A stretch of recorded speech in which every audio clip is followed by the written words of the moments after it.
நியாயமான தொகுதி மறுசீரமைப்பு கோரி தமிழக எம்பிக்களுடன் பிரதமரை சந்திக்க முடிவெடுக்கப்பட்டுள்ளதாக முதலமைச்சர் மு.க.ஸ்டாலின் தகவல். தமிழகத்தின் முன்னெடுப்பிற்கு துணை நின்ற அதிமுக உள்ளிட்ட அனைத்து கட்சிகளுக்கும் நன்றி தெரிவிப்பதாகவும் பேரவையில் உரை. வக்ஃபு வாரிய சட்டத்திருத்தம் நிறைவேற்றப்படுமானால் அதை எதிர்த்து நீதிமன்றத்தில் திமுக சார்பில் வழக்கு தொடரப்படும். சென்னையில் நடைபெற்ற இஃப்தார் நோன்பு திறப்பு நிகழ்ச்சியில் முதலமைச்சர் மு.க.ஸ்டாலின் பேச்சு. சென்னை தலைமை செயலகத்தில் அனைத்து கட்சி பிரதிநிதிகளுடன் தலைமை தேர்தல் அதிகாரி அர்ச்சனா பட்நாயக் ஆலோசனை. அடுத்த ஆண்டு தேர்தல் நடைபெறவுள்ள நிலையில் புதிய வாக்காளர்களை சேர்ப்பது தொடர்பாக விவாதம். மக்கள் தொகை அடிப்படையிலான தொகுதி மறுசீரமைப்பு குறித்து நாடாளுமன்றத்தை ஒத்திவைத்து விவாதிக்க வேண்டும். திமுக நாடாளுமன்ற குழு தலைவர் கனிமொழி நோட்டீஸ். தமிழகத்தில் 160 குவாரிகளில் அனுமதிக்கப்பட்ட அளவை விட அதிக அளவில் கனிமங்கள் வெட்டி எடுப்பு. தமிழ்நாடு அரசின் இயற்கை வளங்கள் துறையின் எல்கை விளக்க குறிப்பில் தகவல். தமிழ்நாட்டில் அனுமதியின்றி எந்த கொம்பனாலும் மேகதாதுவில் காவிரியின் குறுக்கே அணை கட்ட முடியாது. சட்டப்பேரவையில் நீர்வளத்துறை அமைச்சர் துரைமுருகன் திட்டவட்டம். அண்டை மாநில முதலமைச்சர்கள் தமிழகம் வந்தபோது நதிநீர் பிரச்சினை குறித்து பேசாதது குறித்து அமைச்சர் துரைமுருகன் விளக்கம். அண்டை மாநிலங்களுடன் பேசினால் நதிநீர் விவகாரத்தில் நியாயம் கிடைக்காது என்றும் கருத்து.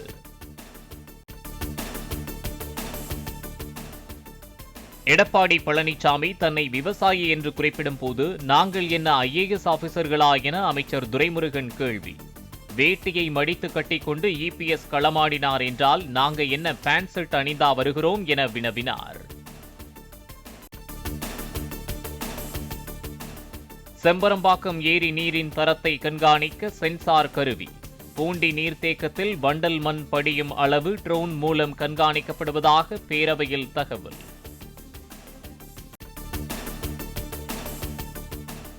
மழைக்காலங்களில் தென்பெண்ணை ஆற்றில் வெள்ளப்பெருக்கு ஏற்படுவதை தடுக்க புதிய திட்டம்.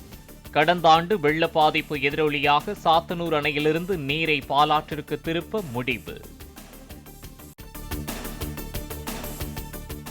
ஜாமீனை ரத்து செய்ய கோரி அமலாக்கத்துறை தாக்கல் செய்த வழக்கு.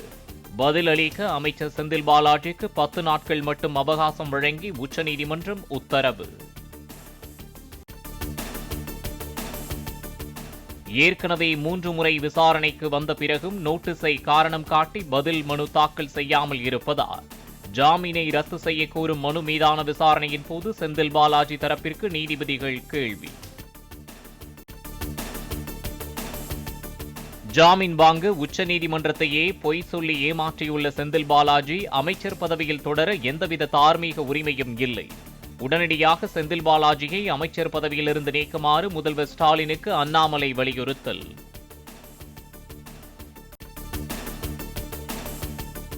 தமிழ்நாட்டில் உள்ள PM ஸ்ரீ கேந்திரிய வித்யாலயா பள்ளிகளில் தமிழ் ஆசிரியர்கள் ஒருவர் கூட இல்லை என மத்திய அரசை விளக்கம்.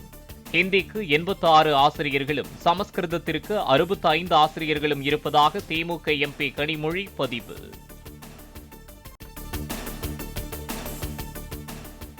கிருஷ்ணகிரியில் முன்னால் சென்ற டிராக்டரின் மீது பள்ளி வேன் மோதியதில் 4 வயது சிறுவன் உட்பட 2 உயிரிழப்பு.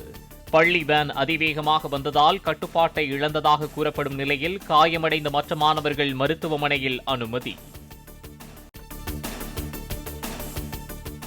மதுரை பிபி குளம் உழவர் சந்தையில் 1200 கிலோ சாயம் ஏற்றப்பட்ட தர்பூசணி பழங்களை பறிமுதல் செய்த உணவு பாதுகாப்புத்துறை அதிகாரிகள். வியாபாரிகளுக்கு அபராதம் விதித்ததுடன் மாநகராட்சி லாரி மூலம் கொண்டு சென்று அழைத்தனர். தமிழகத்தில் மாணவர்கள் பள்ளி வளாகத்திற்குள் சில விரும்பத்தகாத செயல்களில் ஈடுபடுவதை தடுக்க பள்ளிக்கல்வித்துறை நடவடிக்கை. கடைசி தேர்வின் போது டேபிள் சேர்களை உடைக்காமல் பாதுகாக்க உள்ளூர் காவல்துறையை அழைத்து மாணவர்களை வெளியேற்ற திட்டம். நீதிபதி யஷ்வந்த் வர்மாவை அன்றாட பணிகளில் இருந்து விலக்கிக் கொண்டது டெல்லி உயர்நீதிமன்றம். வீட்டில் பல கோடி ரூபாய் கண்டெடுக்கப்பட்டதாக கூறப்படும் விவகாரத்தை அடுத்து நடவடிக்கை. டெல்லி உயர்நீதிமன்ற நீதிபதி யஷ்வந்த் வர்மாவை அலகாபாத் உயர்நீதிமன்றத்திற்கு மாற்ற உச்சநீதிமன்ற கொலிஜியம் மீண்டும் பரிந்துரை.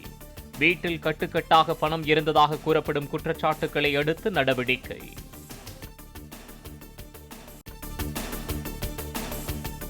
டெல்லி உயர்நீதிமன்ற நீதிபதி யஷ்வந்த் வர்மாவின் இல்லத்தில் கோடிக்கணக்கான ரூபாய் சிக்கிய விவகாரம். டெல்லியில் மத்திய அமைச்சர் ஜே.பி. நட்டா, எதிர்க்கட்சித் தலைவர் மல்லிகார்ஜுன கார்கே ஆகியோருடன் மாநிலங்களவைத் தலைவர் ஜக்தீப் தன்கர் ஆலோசனை.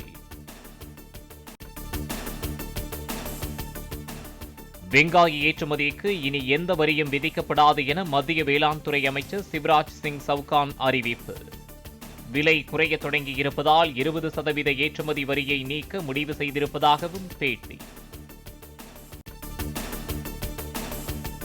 விளைபொருட்களுக்கு உரிய விலை நிர்ணயம் செய்யக்கோரி பஞ்சாப் எல்லையில் போராட்டத்தில் ஈடுபட்ட விவசாயிகள் 800 பேர் விடுதலை. தடுப்பு காவலில் வைக்கப்பட்டுள்ள மேலும் 450 விவசாயிகள் விடுவிக்கப்படுவார்கள் என்றும் பஞ்சாப் காவல்துறை உறுதி. எம்பிக்களுக்கான மாத ஊதியம் 1 லட்சம் ரூபாயிலிருந்து 1,24,000 ரூபாயாக உயர்வு. தினப்படி ஓய்வூதியமும் உயர்த்தப்படுவதாக நாடாளுமன்ற விவகாரத்துறை அமைச்சகம் அறிவிப்பு. நடிகர் மம்முட்டிக்கு எல்லோருக்கும் இருப்பது போன்று சின்ன பிரச்சனைதான். மம்முட்டிக்கு புற்றுநோய் பாதிப்பு என தகவல் பரவிய நிலையில் அவர் தற்போது நலமுடன் உள்ளதாக நடிகர் மோகன்லால் பேட்டி. தாவேக தலைவர் விஜய் நடித்துள்ள ஜனநாயகன் திரைப்படம் 2026ஆம் ஆண்டு ஜனவரி 9ஆம் தேதி ரிலீஸ். வினோத் இயக்கியுள்ள திரைப்படத்திற்கு அனிருத் இசையமைத்துள்ளார். டிராகன் சினிமா பார்த்துவிட்டு இயக்குனர் அஸ்வந்த் மாரிமுத்து மற்றும் படக்குழுவை அழைத்து பாராட்டிய நடிகர் விஜய். கிரேட் ரைட்டிங் ப்ரோ என விஜய் பாராட்டியதாக அஸ்வந்த் மாரிமுத்து வலைப்பதிவு.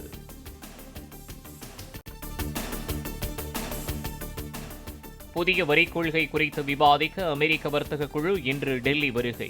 பிரதமர் மோடி மற்றும் மத்திய அமைச்சர்களுடன் ஆலோசனை நடத்த திட்டம். மும்பையிலிருந்து மங்களூரு வரை வந்தே பாரத் ரயில் இயக்க ரயில்வே நிர்வாகம் திட்டம். மும்பையிலிருந்து கோவா வழியே மங்களூருவிற்கு 12 மணி நேரத்தில் சென்றடையலாம் என தகவல். தென்கொரியாவைச் சேர்ந்த ஹூண்டாய் நிறுவனம் அமெரிக்காவில் 1,70,000 கோடி ரூபாய் முதலீடு செய்ய உள்ளதாக அறிவிப்பு.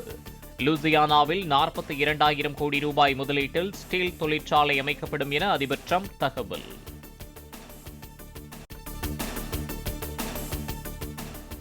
பட்டாக்கத்தியுடன் ரீல்ஸ் பதிவிட்ட கன்னட பிக் பாஸ் நடிகர்கள் 2 கைது. பொதுமக்களை அச்சுறுத்தும் வகையில் ஆயுதங்களை காட்டியதாக பெங்களூரு போலீஸ் வழக்கு பதிவு.